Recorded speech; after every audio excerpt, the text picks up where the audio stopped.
Welcome to Make Money Online 101, a beginner's guide for making money online. In this video, we'll be covering the basics of how to make money online, including some popular methods and tips for success. One popular way to make money online is through freelancing. Freelancing is where you work for someone on a project or task basis and get paid for your work. Some popular freelancing websites include Upwork and Freelancer. When starting out, it's important to have a strong portfolio and be willing to work for lower rates to build up your reputation. Another method for making money online is through selling products or services. This can be done through platforms like Etsy, Amazon, or eBay.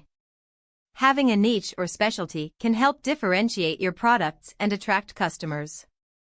If you have a talent for creating content, such as writing, graphic design, or video production, you can make money online by selling your creations. This can be done through websites like Fiverr or by setting up your own website or social media page to showcase your work.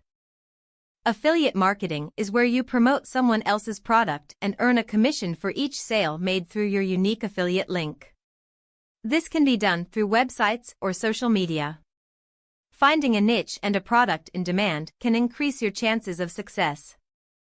Making money online can be a great way to earn extra income, but it's important to do your research and find the method that works best for you. Remember to be patient and persistent, and don't be afraid to try new things.